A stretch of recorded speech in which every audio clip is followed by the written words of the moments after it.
একাদশীর দিন অন্ন গ্রহণ করিতে নেই। কন্যার অর্থ গ্রহণ করলে যা পাপ ভোগ করতে হয়, একাদশীর দিন অন্ন গ্রহণ করলে সেই পাপ গ্রহণ করতে হয়। প্রেম সে বলো। আর একাদশীর দিন কি কি খেতে নেই এটাও ভালো করে বুঝে রাখো। একাদশী তো ছাড়ো, দশমীর দিন থেকেই কিন্তু অন্ন গ্রহণ করা উচিত নয়, শাস্ত্রে এটা লেখা রয়েছে। এই একাদশীর নাম হলো বরুথিনী একাদশী। তো বরুথিনী একাদশীর বিষয়ে এখানে প্রশ্ন করেছেন যুধিষ্ঠির ভগবান শ্রীকৃষ্ণকে। কি প্রশ্ন করলেন? বৈশাখস্যাসিতে পক্ষে কিম নাম একাদশী ভবেৎ, মহিমানম কথয় মে বাসুদেব নমস্তুতে। হে বাসুদেব, তোমার চরণে আমি প্রণাম জানাই। আমার একটি জিজ্ঞাসা উৎপন্ন হয়েছে। কি? মানে চৈত্র মাসের শুক্লপক্ষের একাদশীর বিষয়ে তো শুনলাম, যার নাম ছিল কামদা একাদশী। এবার আমি বৈশাখ মাসের কৃষ্ণপক্ষের একাদশীর বিষয়ে জানতে চাই। এই একাদশীর নাম কি এবং এই একাদশীর মহিমা কি? ভগবান তখন যুধিষ্ঠিরকে উপদেশ করলেন। রাজন খুব মন দিয়ে শুনবে। বৈশাখ কৃষ্ণপক্ষে তু নামনা চৈব বরুথিনী। বৈশাখ মাসের কৃষ্ণপক্ষের এই যে একাদশী, এই একাদশীর নাম হলো বরুথিনী একাদশী। কি একাদশী? যেটা বলো, বরুথিনী একাদশী। ভবিষ্য পুরাণে এই একাদশীর মাহাত্ম্য বর্ণন করা হয়েছে। তো বরুথিনী একাদশীর ফল কি? বরুথিনী একাদশী করলে কি হয়? যুধিষ্ঠির প্রশ্ন করলেন, ভগবান উত্তর দিচ্ছেন। রাজন খুব মন দিয়ে শুনবে। যেই ব্যক্তি বরুথিনী একাদশীর ব্রত করে, এই বরুথিনী একাদশীর ব্রত করলে সমস্ত পাপ থেকে জীব মুক্ত হয়ে যায়, আর পাপ থেকে মুক্ত হয়ে সৌভাগ্য প্রাপ্তি করে, আর সদা সর্বদা এই ভূমণ্ডলের মধ্যে সুখ প্রাপ্ত করে থাকে। আর যেই স্ত্রী দুর্ভাগ্যশালী, দুর্ভাগ্যবতী, যার কপালে দুর্ভাগ্য হয়ে আছে, সেই স্ত্রী যদি এই একাদশীর ব্রত করে, দেখুন খুব মন দিয়ে শুনুন। অনেকে বলছে স্ত্রী করতে পারবে না একাদশী, আর এখানে ভগবান নিজে বলছেন। ভগবান কি বলছেন? দুর্ভাগাপি করোত্যেনাম স্ত্রী সৌভাগ্যমবাপ্নুয়াৎ লোকানাম চৈব সর্বেষাম ভুক্তি মুক্তি প্রদায়িনীম। কোনো স্ত্রী যদি দুর্ভাগ্যবতী হয়, সেও যদি এই একাদশীর ব্রত করে, এই একাদশীর ব্রত করলে সে পরম সৌভাগ্যবতী হয়, আর ভক্তি মুক্তি এগুলো সব সহজেই প্রাপ্ত হয়। এই বরুথিনী একাদশীর ব্রত করে মান্ধাতা স্বর্গপ্রাপ্তি করেছিলেন। আর ধুন্ধুমার নামক এক রাজা এই বরুথিনী একাদশীর ব্রত করে সমস্ত পাপ থেকে মুক্ত হয়েছিলেন। আর স্বয়ং ভগবান শিব, দেবাদিদেব মহাদেব ব্রহ্ম কপাল থেকে মুক্ত হয়েছিলেন। এই একাদশীর এত মহিমা। 10,000 বৎসর পর্যন্ত তপস্যা করে যা ফল হয়, একটা বরুথিনী একাদশী করলে তার সমান ফল হয়। খুব মন দিয়ে শুনবে কিন্তু। যেই জীব এই বরুথিনী একাদশী ব্রত পালন করে, সে মহাপাতকও নাশ হয়ে যায়। কেন? এই সংসারের মধ্যে দানের কিন্তু অনেক ফল। একটা ঘোড়া দান করলে মহারাজ যা ফল হয়, তার থেকে হাতি দানে, মানে হাতি দান করলে আরো বেশি ফল হয়। মন দিয়ে শুনবে। অশ্বদানান নিপশ্রেষ্ঠ গজদানম বিশিষ্যতে গজদানাদ ভূমিদানম তিলদানম ততোধিকম। অশ্বদান করলে, ঘোড়া দান করলে যা ফল হয়, তার থেকে হাতি দান করলে আরো বেশি ফল হয়। আর হাতি থেকে মানে গজদান, গজদান থেকেও যদি কেউ ভূমি দান করে, ভূমি দান করলে আরো বেশি ফল হয়। খুব মন দিয়ে শুনবে। আর ভূমি দান করলে কি হয়? অনেকে জিজ্ঞাসা করে, বলে যদি কেউ ভূমি দান করে, তো ভূমি দান করলে কি হয়? ভূমি দানের ফল কি? যে জীব ভূমি দান করে, সে জন্ম জন্মান্তর পর্যন্ত কখনো ভূমিহীন হয় না। অনেকে হয় না, জীবনভর ভূমি আর জোড়াতে পারছে না, নিজের মাটি কিনতে পারছে না, সবসময় মহারাজ যাযাবরের মতন ঘুরে বেড়াচ্ছে, নিজের ভূমি নেই। তার জন্য সামর্থ্য থাকতে এই জন্মেই ভূমি দান করা উচিত। ভূমি দান করলে জন্ম জন্মান্তর পর্যন্ত সে কখনো ভূমিহীন হয় না। যে যে ভূমি দান করে, ভগবান তাকে জন্ম জন্মান্তর পর্যন্ত বিশেষ ভূপতি বানিয়ে রাখেন, অখণ্ড ভূমির স্বামী বানিয়ে রাখেন। কোনো প্রকারে ধনধান্য ইত্যাদি কোনো প্রকারের ঘর বাড়ি জমি সম্পত্তি তার জন্ম জন্মান্তর পর্যন্ত কখনো কমই হয় না, তার জন্য ভূমিদানকে শ্রেষ্ঠ বলা হয়েছে। আর ভূমিদান থেকেও শ্রেষ্ঠ কি? ততঃ সুবর্ণদানম চ। দেখো ভগবান যুধিষ্ঠিরকে বলছেন ভূমিদান থেকেও শ্রেষ্ঠ হলো স্বর্ণদান। ভূমিদান থেকেও শ্রেষ্ঠ কি? স্বর্ণদান। ততঃ সুবর্ণদানম তু, স্বর্ণদান ভূমিদান থেকেও শ্রেষ্ঠ। তার জন্য যদি স্বর্ণদান করা হয়, সেই স্বর্ণদানের অনেক মহিমা রয়েছে। তোমার যা সামর্থ্য, নিজের সামর্থ্য অনুসারে স্বর্ণদান করা উচিত। স্বর্ণদান থেকেও শ্রেষ্ঠ কি? স্বর্ণদান থেকেও শ্রেষ্ঠ হলো অন্নদান। স্বর্ণদান থেকেও শ্রেষ্ঠ হলো অন্নদান। ততঃ সুবর্ণদানম তু অন্নদানম ততোধিকম। অন্নদান তার থেকেও অধিক ফলদায়ী। তার জন্য যেখানে ভান্ডারা হয়, উৎসব হয়, পাঠের মধ্যে মহারাজ যজ্ঞের মধ্যে প্রসাদ বিতরণ হয়, কীর্তনের মধ্যে প্রসাদ বিতরণ হয়, ওখানে সব থেকে আগে দৌড়ে গিয়ে প্রসাদের ব্যবস্থা করা উচিত। এখানে প্রসাদ হচ্ছে বলে আমি প্রসাদ দেবো, অন্নদানটা আমি করব, অন্নটা আমি দেবো। এটা এত মহিমা যে অন্নদান করে। অন্নদান করলে কি হয় বলে অশ্বদান, গজদান, ভূমিদান, স্বর্ণদান এর থেকেও শ্রেষ্ঠ ফল পাওয়া যায়।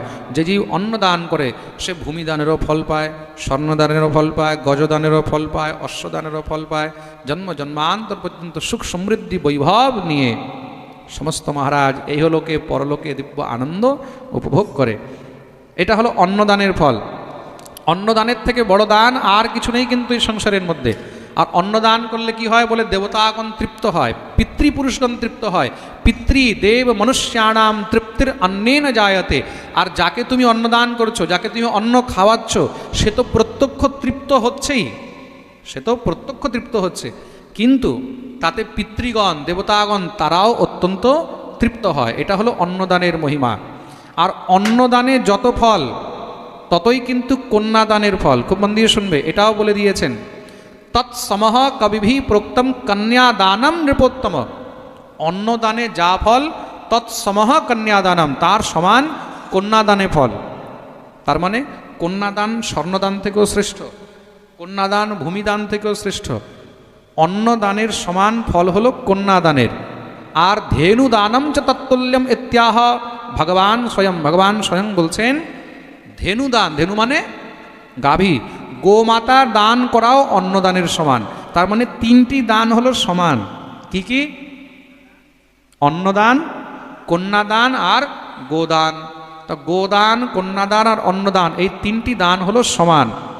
যেই জীব গোদান করে বা কন্যাদান করে, আপনার কোনো কন্যা নেই, বিচার করে দেখবেন, এই জিনিসটা জেনে রাখুন।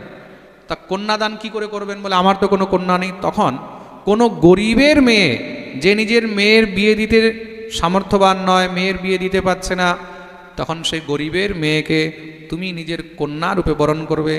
বলে তোমার মেয়েকে আমি আজ থেকে নিজের মেয়ে মানলাম, আর তার বিবাহে যা খরচ হবে সেই খরচ আমি দেব, কিন্তু কন্যাদান আমি করব। কোনো গরিবের মেয়ের কন্যাদান করে দাও। বুঝতে পেরেছ? নিজের যদি মেয়ে নাও থাকে, নিজের কন্যা না থাকে, কোনো গরিবের মেয়েকে তার বিবাহের সমস্ত খরচ ইত্যাদি দাও, আর সেই কন্যার দান করো। এটা হলো কন্যাদানের জন্য খুব সুন্দর সহজ একটি রাস্তা। প্রেম সে বলো। তো অন্নদান, কন্যাদান আর গোদান এই তিনটি হলো সমান দান। তা যেই জীব এই তিনটি দান করতে পারে, 3 লোকে নয় 14 লোকের মধ্যে তার যশ বৃদ্ধি হয়। তার জন্য যত পারবে তত এই দান অবশ্যই করবে। আর তার থেকেও বড় দান কিছু আছে? হ্যাঁ, অন্নদান, গোদান, কন্যাদান থেকেও বড় দান কিছু আছে জানো? তার থেকে বড় হলো বিদ্যাদান। খুব মন দিয়ে শুনবে, তার থেকে বড় হলো বিদ্যাদান। এই জিনিসটা ভালো করে জেনে রাখো। এর থেকেও বড় বিদ্যা। প্রোক্তেভ্য সর্বদানেভ্য বিদ্যাদানম বিশিষ্যতে। তার জন্য আপনি যদি কাউকে বিদ্যা দান করছেন, শাস্ত্র পড়ে শোনাচ্ছেন, শাস্ত্র গ্রন্থ এগুলো পাঠ করে শোনাচ্ছেন, জগৎকে যদি আপনি এগুলো দিয়ে কল্যাণ করছেন, তাহলে এর থেকে বড় দান আর কিছু নেই। কার কাছে আপনি বিদ্যা গ্রহণ করলেন, কার কাছে আপনি শিক্ষা গ্রহণ করলেন, আপনি যদি ভাবেন যে আমি তাকে লাখ লাখ টাকা দিয়ে তার ঋণ চুকিয়ে দিলাম, চুকাতে পারবেন না। প্রেম সে বলো। তার জন্য বিদ্যাদান সব থেকে শ্রেষ্ঠ বলা হয়েছে। যেই জীব বিদ্যা দান করে, মনে রাখবে জন্ম জন্মান্তর পর্যন্ত সেই জীব ইন্দ্র চন্দ্রের মতন সুখ ভোগ করে থাকে। প্রেম সে বলো। আর বরুথিনী একাদশীর দিন যেই জীব অন্ন গ্রহণ করে, বলছে সেই জীব মহাপ্রলয় পর্যন্ত নরকে বাস করে। এই যে বরুথিনী একাদশী আসছে, বরুথিনী একাদশীর দিন যেই জীব অন্ন গ্রহণ করে সে মহাপ্রলয় পর্যন্ত নরকে বাস করে। আরেকটি জিনিস মনে রাখবে, কন্যাকে তুমি যা বস্তু দিয়েছো, মেয়েকে যা দান করেছো, সেই দান কখনো ফিরিয়ে নিতে নেই। আর মেয়ের উপার্জিত অর্থ কখনো গ্রহণ করতে নেই। মেয়ের কামাই খেলে কি হয়, এটা বাপের জন্য বলা হয়েছে, মায়ের জন্য বলা হয়নি, কিন্তু পিতার জন্য বলা হয়েছে।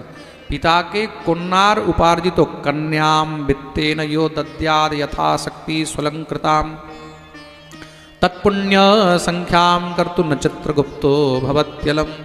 কন্যাকে যত পারবে তত দান করবে। মেয়ে বিয়ের সময় কেউ যদি মেয়েকে সোনা, অর্থ ইত্যাদি অলঙ্কার দিয়ে দান করে, তাহলে তার এতটা পুণ্য হয়, বলছে চিত্রগুপ্ত পর্যন্ত সেই পুণ্যের হিসাব রাখতে পারে না।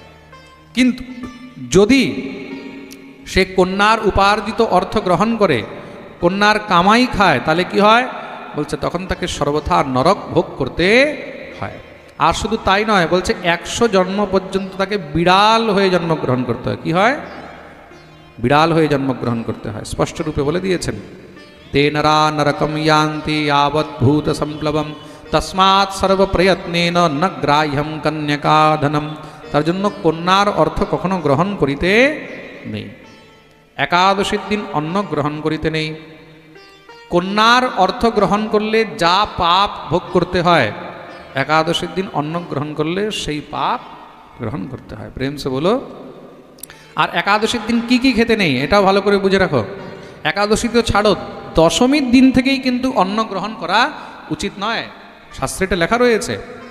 হ্যাঁ, স্পষ্ট রূপে বলা রয়েছে, গ্রহণ করবে না। এমনিতেও বৈষ্ণবদেরকে কাঁসার পাত্রে কখনো খেতে নেই। কাঁসার পাত্রে খেলে কি হয়, সমস্ত পুণ্য ক্ষয় হয়ে যায়। তার জন্য বৈষ্ণবদেরকে কাঁসার পাত্রে কখনো খেতে নেই। আর রাধা গোবিন্দকে তো কাঁসার পাত্রে ভুলেও ভোগ দিতে নেই। হরিভক্তি বিলাসে স্পষ্ট নিষেধ রয়েছে, কাঁসার পাত্রে কখনো ঠাকুরকে ভোগ দেবে না। বৈষ্ণবদের জন্য কাঁসার পাত্র নিষেধ, কাঁসার পাত্রে খাবার খাবে না। আর কি, মৎস্য মাংস ইত্যাদি এগুলো তো ভক্ষণ করবেই না। মুসুরির ডাল, যারা একাদশী করছে কিন্তু আমিষ বুঝি, তাদের জন্য এটা ভালো করে শুনতে হবে। মুসুরির ডাল দশমীর দিন থেকে খাওয়া বন্ধ করে দিতে হবে। ছোলা, ছোলাও খেতে নেই। কদু, কদু মানে লাউ নয়, মিষ্টি কুমড়ো, কুষ্মাণ্ড। মন দিয়ে শুনবে, কুষ্মাণ্ডকে আমাদের এখানে ব্রজভাষায় বলে কদ্দু। কি বলে? কদ্দু বা কোদো, বুঝতে পেরেছ? কুষ্মাণ্ড এগুলো খেতে নেই। আজকাল তো আমি দেখছি কিছু কিছু নতুন নতুন বৈরাগী, নতুন নতুন আজকাল সম্প্রদায়ের মধ্যে, বৈষ্ণবদের মধ্যে একাদশীর দিনও ফার্স্ট ক্লাস একদম কোমড়া টোমড়া দিয়ে সবজি বানিয়ে খাচ্ছে। কি ইস্কনে কুমড়ো খায়? তো ভাই দেখো, আমি তো কারোর নিন্দা করি না। ইস্কনে ওরা হয়তো সাক্ষাৎ ভগবানের দর্শন পেয়ে গেছে। আমি ওদের চরণে 1 কোটি বার দণ্ডবোধ প্রণাম করি। খুব করে কুমড়ো খাও, খুব করে লাউ খাও, খুব করে পালং শাক খাও, খুব করে যা পাও সব খাও, আমার কোনো লেনা দেনা নেই। গাজর খাও, যা ইচ্ছা তা খাও, আমার ইস্কনের সঙ্গে কোনো লেনা দেনা নেই। ওটা ওদের নিজের পার্সোনাল বিষয়, ওরা কি খায় কি না খায় ওসব দিয়ে আমার কোনো লেনা দেনা নেই। আজকে আমি কিছু বলবো, কালকে আবার দেখা গেলো আমার শত্রু হয়ে যাবে। তার জন্য আমি কাউকে আজকাল কিছু বলতে যাই না। আমি তো যা শাস্ত্রে লেখা আছে নিয়ম বলে দিচ্ছি। আমি বলি যা ইচ্ছা তা খাও, দরকার হলে মানুষকেও খেয়ে নাও। ভাই তোমার ইচ্ছা, তোমার মুখ, তুমি যা ইচ্ছা তা খাও, আমার কি লেনা দেনা। তুমি খুব মিষ্টি কুমড়া খাও, তুমি খুব লাউ খাও, খুব গাজর খাও, যা ইচ্ছা তা খাও, আমার কোনো লেনা দেনা। আমি তো তাদেরকে বলছি যারা আমার পাঠ শুনছে, যারা আমার কাছে পাঠ শুনতে আসে, যারা আমার কথাগুলোকে মানে, আমি ওদের জন্য বলছি। আমি এখানে শাস্ত্রে যা লেখা আছে এটাই বলবো। কে কি করছে ওসব দেখে আমার কোনো লাভ নেই, ঠিক আছে? হ্যাঁ, আজকাল তো কাউকে কিছু বলার ধর্ম নেই, বুঝতে পেরেছ? তুমি কাউকে কিছু বলবে, পরের দিন থেকেই তোমার পিছনে শত্রু লেগে যাবে। হ্যাঁ, আমাদের সম্প্রদায়কে ক্রিটিসাইজ করছে, ভাড়মে যাক, যা ইচ্ছা তা করো, দুনিয়াতে আগুন লেগে যাক, আমার কোনো ফরক। প্রেম সে বলো। আমি যা শাস্ত্রে লেখা আছে সেটাকে আমি বলে দিচ্ছি, মানা না মানা এটা নিজের ব্যক্তিগত বিষয়। তা মিষ্টি কুমড়া, লাউ এগুলো একাদশীর দিন চলবে না। শাক, কোনো প্রকারের শাক, কোনো প্রকারে, অনেকজন কি করছে আজকাল একাদশীর দিন ধনে পাতার চাটনি বানিয়ে খাচ্ছে। কোন লেভেলের গাধা হলে মানুষ এসব কাজ করতে পারে? কি দরকার আছে এসব একাদশীর নাটকবাজি করার? কি দরকার আছে? একাদশীর দিন কাঁচা লঙ্কা খাচ্ছ, একাদশীর দিন তোমরা ধনে পাতা আর চাটনি বানিয়ে খাচ্ছ, এসব নাটকবাজির ড্রামাবাজির কোনো লাভ নেই। কে বলেছে তোমাকে? দরকারই নেই একাদশী করার। খুব করে খাও, একদম ভাত খাও 10 বার করে। হ্যাঁ, যদি একাদশী করতে হয় তাহলে নিয়ম করে করো, নিষ্ঠা নিয়ে করো। আলতু ফালতু ড্রামাবাজি নাটকবাজি দুনিয়াকে দেখিয়ে কোনো লাভ নেই। একাদশের দিন শুধু অন্ন নয়, আরও কি কি খেতে নেই তার জন্য আজকে আমি বিস্তারে বলছি, একদম প্রমাণ দিয়ে শ্লোকের সঙ্গে। কোথায় লেখা আছে? ভবিষ্য পুরাণে লেখা রয়েছে। তার জন্য এক একটা জিনিস আমি বলে দিচ্ছি কি কি খাওয়া উচিত নয়, কেন কালকে কেউ আবার বলবে কোথায় লেখা আছে। আজকাল মানুষ বাপ দাদা ঠাকুর দাদা তো শাস্ত্রগ্রন্থ পড়েনি, আর পট করে বলে দেয় কোন শাস্ত্রে লেখা আছে। আরে বেটা, তুমি কয়টা শাস্ত্র পড়েছো? তার জন্য আমি আজকে ভালো করে ডিটেলে প্রমাণ দিয়ে বলে দিচ্ছি কি কি খেতে নেই। শাকম মধু পরান্নম চ পুনর্ভোজন মৈথুনে। একাদশীর দিন মনে রাখবে, স্ত্রী সঙ্গ করতে নেই, মৈথুন করতে নেই। পরান্ন মানে দশমীর দিন বলা হচ্ছে, একাদশীর আগে দশমীর দিনও পরান্ন মানে পরের দ্বারা দেওয়া অন্ন গ্রহণ করতে নেই। কেউ আপনাকে অন্ন দান করেছে, কারোর দানের অন্ন খাবে না, এই জিনিসটা মনে রাখবে, কিন্তু সমস্ত পুণ্য ক্ষয় হয়ে যাবে। আপনি কারোর দানের অন্ন খাচ্ছেন, তা সে দান কিসের জন্য করছে ভাই? দান এই কারণেই করছে তার পাপগুলো যেন ক্ষয় হয়, আর যে তার অন্ন গ্রহণ করবে তার পুণ্যগুলো সে গ্রহণ করবে, সে পুণ্য গৃহীতা হবে। তার জন্য পরের অন্ন গ্রহণ করবে না। শাক, কোনো প্রকারের শাক সবজি খাবে না, মানে যেইটাই পাতা জাতীয়, শাক মানে পাতা জাতীয় যা জিনিস হয় যেই কোনো হোক ওইগুলো গ্রহণ করবে না। মধু, একাদশীর দিন মধু খেতে নেই, একাদশীর দিন মধু খেতে নেই। আর একাদশীর দিন কখনো মিথ্যা কথা বলবে না। দ্যুতম ক্রীড়াম চ নিদ্রাম চ তাম্বুলম দন্তধাবনম পরাপবাদম পৈশূন্যম পতিতৈ সহ ভাষণম। আরও কি কি মানা একাদশীর দিন? মানে দশমী থেকে এগুলোকে মানা হচ্ছে। জুয়া খেলতে নেই। অনেকে জুয়া খেলার অভ্যাস হয়, তো তাস খেলবে, তো ব্রত করে কোনো সময় এসব করতে নেই। জুয়া খেলবে না। দ্যুতম, দ্যুতম ক্রীড়া। আর কি? একাদশীর দিন বারবার ঘুমাতে নেই। একাদশীর দিন বারবার ঘুমাতে নেই। ভজন করো, জপ করো, হরিনাম করো, গ্রন্থ পাঠ করো। নিদ্রাম। তাম্বুলম, একাদশীর দিন পান খাওয়া চলে না। কেউ বলছে একাদশীর দিন চা খাওয়া চলে, বলে চলে না। কফি খাওয়া চলে, চলে না, একদম না, নো মিন্স নো। পান খাওয়া চলে, চলবে না। দন্ত ধাবনম, এতটুকু পর্যন্ত লেখা রয়েছে একাদশীর দিন দন্ত ধাবন করতে নেই। হ্যাঁ, আরে মানে দাঁত মাজতে নেই, সোজাসুজি কথা, সোজাসুজি জিনিস বুঝে না। দাঁত মাজতে নেই একাদশীর দিন, দন্ত ধাবন করবে না। দন্ত ধাবন করার সময় মাড়িও ছুলে যেতে পারে, বুঝতে পেরেছ?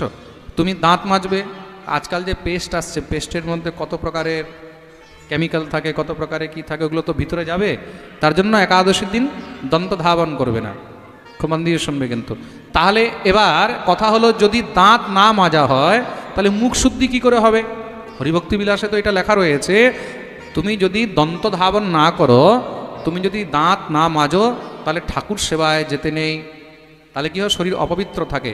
তা যদি দন্ত ধাবন করার বিধান এখানে মানা করে রয়েছে একাদশীর দিন, তাহলে কি করে তুমি মুখ শুদ্ধি করবে? তার জন্য নিয়ম রয়েছে। তার জন্য তোমাকে 21 বার কুলকুচি করতে হয়। কতবার? হ্যাঁ, 21 বার কুলকুচি করতে হয়। শাস্ত্রের মধ্যে সব কিছু বিধান রয়েছে। আপনি আচমন করবেন, তা আচমন করার জন্য যদি জল না হয় তখন কি করবে? তখন 3 বার দক্ষিণ কর্ণে স্পর্শ করবে। কানের মধ্যে স্পর্শ করলেই সেটাতেই পবিত্রীকরণ হয়ে যায়, এটাও বুঝে রাখবে। আচমন হয়ে যায়, প্রেম সে বলো। হ্যাঁ, একাদশীর দিন যদি আচমন করতে হয়, নির্জলা থাকলে, তার নির্জলা, খুব ভালো প্রশ্ন করেছেন উনি। হ্যাঁ, আর তোমার নামটা কি? লক্ষ্মীকান্ত দাস। হ্যাঁ, তা আচ্ছা আচ্ছা, খুব ভালো প্রশ্ন করেছে উনি। একাদশীর দিন যদি আচমন করতে হয় তাহলে ওই আচমনটা কিভাবে করবে? ওই আচমন যখন একাদশী করবে, একাদশীর দিন নির্জলা থাকলে আচমনের জলটা শুধু ঠোঁট পর্যন্ত স্পর্শ হবে, ঠোঁটের ভিতরে যাবে না, এটা খেয়াল রাখবে। ঠোঁটের ভিতরে জল গেলে কিন্তু তখন নির্জলার মধ্যে বিঘ্ন হবে, শুধু ঠোঁট পর্যন্ত থাকবে। বুঝতে পেরেছেন? প্রেমসে বলো। তা দন্তধাবন মানে দাঁত মাজাও নিষেধ, পরনিন্দা, পরাপবাদম, পরনিন্দা পরচর্চা করবে না, চুগলি, এর কথা ওর কাছে, ওর কথা এর কাছে, মানুষের অনেক স্বভাব হয় তো, একাদশী ব্রতের দিন এসব জিনিস একদম করতে হয় না। পতিত, হ্যাঁ, যারা পতিত ব্যক্তি তাদের সঙ্গ করবে না, রাগ করবে না একাদশীর দিন। ক্রোধম চৈবানৃতম বাক্যম একাদশ্যাম বিবর্জয়েত, কাংস্যম মাংসম মসুরাংশ্চ ক্ষদ্রম বিতত ভাষণম, একাদশীর দিন কোনো সময় ক্রোধ করবে না, মিথ্যা কথা বলবে না। হ্যাঁ, অনেকে ভাবে মহারাজ তাহলে দ্বাদশীর দিন মিথ্যা বলতে পারবো? হ্যাঁ, মিথ্যা তো বলার উচিতই নয়, বুঝেছ? কিন্তু একাদশীর দিন ক্রোধ করবে না, মিথ্যা কথা বলবে না, কাঁসার পাত্রে খাবে না, এগুলো সব আগেও আমি বলে দিয়েছি। হ্যাঁ, ব্যায়াম করাও নিষেধ একাদশীর দিন, এতটুকু পর্যন্ত লেখা রয়েছে। ব্যায়ামম চ প্রয়াসম চ পুনর্ভোজন मैथुने क्षारम तैलम परान्नम च द्वादश्याम परिवर्जयेत। এই প্রকার ব্যায়াম করাও নিষেধ, বেশি পরিশ্রম করাও নিষেধ একাদশীর দিন, বারবার খাওয়া নিষেধ, স্ত্রী সঙ্গ নিষেধ। আর খার লবণ যে হয়, খার লবণ মানে সমুদ্রী লবণ, যেটা সামুদ্রিক লবণ হয়, সামুদ্রিক লবণ সেদিন গ্রহণ করতে নেই। কোন লবণ গ্রহণ করবে? সন্ধব লবণ, খনিজ লবণ যেটা হয় ওটা গ্রহণ করবে। তেল গ্রহণ করতে নেই একাদশী দিন, কোনো প্রকারের তেল চলবে না। অনেকে কি করে একাদশী দিন সাদা তেল দিয়ে রান্না করে, সাদা তেল মাদা তেল এসব কোনো চলবে না। একাদশী দিন ঘৃত দিয়ে রান্না করো, ঘি দিয়ে। আর এই প্রকারের এইসব বস্তুগুলোকে বর্জন করতে বলা হয়েছে। আর তার সঙ্গে দশমী থেকে নিয়ে দ্বাদশী পর্যন্ত এইসব জিনিসগুলোকে মানা উচিত। দ্বাদশীর দিন অন্ন ইত্যাদি গ্রহণ করবে, বাকি যে অন্যান্য কথাগুলো রয়েছে, কাঁসার পাত্রে খাওয়া, মাংস ভক্ষণ বা মৎস্য ভক্ষণ বা কোনো প্রকারের মহারাজ, হ্যাঁ, ইত্যাদি এসব জিনিসগুলোকে দ্বাদশীর দিনও ত্যাগ করবে। এই প্রকার বর্জন করে ভগবত সেবা করে, রাত্রিবেলায় হরিবাসর মানে জাগরণ করে ভগবতে ভজন করে, এই বিধি বিধান দিয়ে কেউ যদি একাদশীর ব্রত করে, তার সমস্ত পাপ ক্ষয় হয়ে যায়। আর তার সেই পুণ্য অক্ষয় হয়ে থাকে এই বরুথিনী একাদশীর দিন, যেইভাবে নিয়ম ইত্যাদি পালন করে করবে। আর এই প্রকার যেই জীব বরুথিনী একাদশীর পালন করবে, মনে রাখবে যমরাজ পর্যন্ত তার থেকে দূরে থাকে, মানে তাকে নরকে কখনো যাওয়ার প্রয়োজন হয় না, স্বয়ং ভগবান তার উপরে কৃপা করেন। আর এই বরুথিনী একাদশীর ফলে হাজার হাজার গোদানের ফল, অন্নদানের ফল, এই যে আমরা কিছুক্ষণ আগে শুনলাম, অন্নদান শ্রেষ্ঠ দান, গোদান শ্রেষ্ঠ দান, কন্যাদান শ্রেষ্ঠ দান। এই একটা বরুথিনী একাদশী করলে হাজার হাজার গোদান, হাজার হাজার কন্যাদান, হাজার হাজার লোককে অন্নদানের ফল সহজেই প্রাপ্ত হয়। বলি একাদশী মহারানী কি। তার জন্য এই বৈশাখ মাসের কৃষ্ণপক্ষের যে একাদশী, বরুথিনী একাদশী, এটাকে অত্যন্ত উত্তম একাদশী বলা হয়েছে। তা যারা পারবে এই সমস্ত নিয়ম পালন করে শ্রদ্ধাযুক্ত হয়ে একাদশীর ব্রত অবশ্যই পালন করিবেন।